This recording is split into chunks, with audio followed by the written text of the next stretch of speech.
friends, வணக்கம் and welcome to எங்க வீட்டு சமையல். நம்ம இன்னைக்கு வந்து பச்சை பயிரை எப்படி ஈஸியா முளைக்கட்டி அதுல வந்து எப்படி சாலட் ப்ரிப்பேர் பண்ணனும் அப்படின்றது தான் இந்த வீடியோல கவர் பண்ணிருக்கோம்.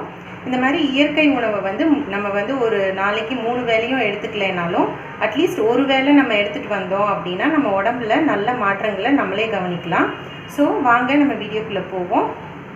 பாசிப்பயிரை தேவையான அளவு எடுத்துட்டு கழுவிட்டு தண்ணியில் நல்லா மூழ்கிற அளவுக்கு வச்சு ஊற வச்சுருங்க ஒரு நைட் ஃபுல்லும். நைட் வந்து நம்ம ஊற வச்சது நல்லா ஊறிடுச்சு. இப்போ வந்து இந்த மாதிரி ஒரு பிளேட் அடியில் வச்சுக்குவோம். அதுக்கு மேலே ஒரு ஸ்டாண்ட் வச்சுக்கலாம். அப்புறம் இந்த மாதிரி ஏதாவது கண்ணீர் பாத்திரம் உங்ககிட்ட இருந்ததுன்னா அதை இப்படி வச்சுக்கோங்க. வச்சுட்டு நம்ம இந்த பாசி பயிரை வந்து இதில் போடுவோம்.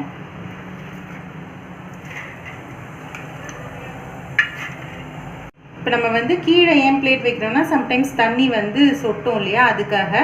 ஸ்டாண்ட் எதுக்கு வைக்கிறோன்னா முளை விட்டது வந்து கீழே நல்லா வளர்கிறதுக்கு ஸ்பேஸ் இருக்கணும் அப்படின்றதுக்கு. இப்போ வந்து ஒரு ஈர துணியை வந்து இதில் வச்சு நல்லா மூடிடுங்க. சன்லைட் வந்து படாத இடமா வச்சுக்கோங்க.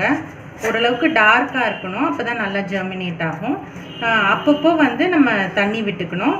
இப்போ வந்து ஓவர் நைட் ஊறி இன்னைக்கு காலையில் நம்ம வந்து இப்படி வைக்கிறோம் இல்லையா, ஸோ ஈவினிங் வந்து இந்த துணி காஞ்சிருந்ததுன்னா மேலாப்பில் தண்ணி தெளிச்சுக்கோங்க. நம்ம நெக்ஸ்ட் நாள் பார்ப்போம் எப்படி வந்திருக்குன்னு. இப்போ இதை வந்து நெக்ஸ்ட் நாள் ஆயிடுச்சு, நம்ம திறந்து பார்ப்போம் முளை விட்டுருக்கான்னு. பாருங்கள், நல்லா முளை விட்டுருக்கு.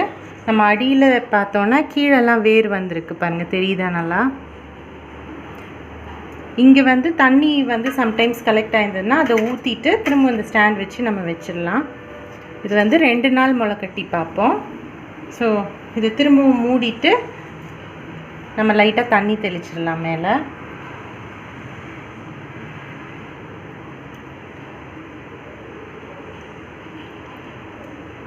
திரும்ப இதை இப்படி வச்சுடுவோம். இப்போது நெக்ஸ்ட் நாள் பார்த்தீங்க அப்படின்னா நல்லா முளை விட்டுருக்கு. ஸோ இதை வந்து நம்ம எடுத்து தனியாக ஒரு கிண்ணத்தில் தேவையான அளவு எடுத்து வச்சுருக்கோம். இந்த ஸ்ப்ரவுட்ஸ் பார்த்திங்கன்னா ஜென்ரலாக பயங்கர நியூட்ரிஷியஸ். இதில் வந்து விட்டமின் சி, ஃபோலேட்லாம் நிறையா இருக்குது. அது தவிர நம்ம டைஜஷனையும் இது இம்ப்ரூவ் பண்ணும், நம்ம பிளட் சுகர் லெவல்ஸையும் இது வந்து கண்ட்ரோலில் வச்சுக்கும். ஸோ நீங்கள் வந்து இதை அடிக்கடி சாப்பிட்லாம். நம்ம பிள்ளைங்களுக்கும் இதை வந்து கொடுக்கலாம். இது வந்து இப்படியே சாப்பிட்டா ரொம்ப நல்லது. அதனால் நம்ம இதை ராவாக சாலடாக எப்படி ப்ரிப்பேர் பண்ணி நம்ம குழந்தைங்களுக்கு தரலாம் அப்படின்றது தான் நம்ம இப்போ பார்க்க போகிறோம். ஸோ இந்த சாலட் செய்கிறதுக்கு வந்து கொஞ்சோண்டு ஒரு அரை தக்காளி எடுத்து வச்சுருக்கோம். தக்காளி, அப்புறம் குக்கும்பர், பிளாக் சால்ட், மிளகாத்தூள், ஒரு லெமன், அதுக்கப்புறம் கேரட் துருவினது, இதெல்லாம் எடுத்து வச்சுருக்கோம். இப்போ எப்படி பண்ணலான்றதை பார்ப்போம் வாங்க. இப்போ முளைக்கட்டின பாசிப்பயிறு நம்ம கொஞ்சம் எடுத்து வச்சுருக்கோம். இதில் வந்து நம்ம வெட்டி வச்சுருக்க தக்காளியை ஆட் பண்ணிக்கலாம். அடுத்து நறுக்கின வெள்ளரிக்காய் ஆட் பண்ணிக்கலாம். நெக்ஸ்ட்டு துருவின கேரட்,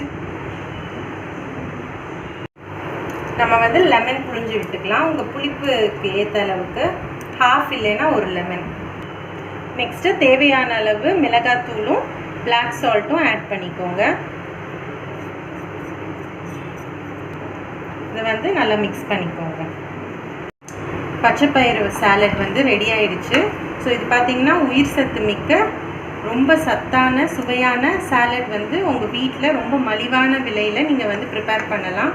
இதில் இல்லாத சத்தே இல்லைன்ற அளவுக்கு சொல்லலாம். இதில் அவ்வளோ கால்சியம், ஃபாஸ்பரஸ், அயன் எல்லாமே நிறைஞ்சி இருக்குது. ஸோ வந்து இதை நீங்கள் சாப்பிட்டு நீங்கள் வந்து ஹெல்த்தியாக இருங்க. இந்த வீடியோ உங்களுக்கு யூஸ்ஃபுல்லாக இருக்கும் அப்படின்னு நம்புகிறோம். இது பிடிச்சிருந்ததுன்னா லைக் பண்ணுங்கள், ஷேர் பண்ணுங்கள், சப்ஸ்கிரைப் பண்ணுங்கள். மறக்காமல் பெல் பட்டனையும் டேப் பண்ணுங்கள். அப்போ தான் எங்களோட ரெகுலர் அப்டேட்ஸ் உங்களுக்கு வந்து சேரும். தேங்க்யூ.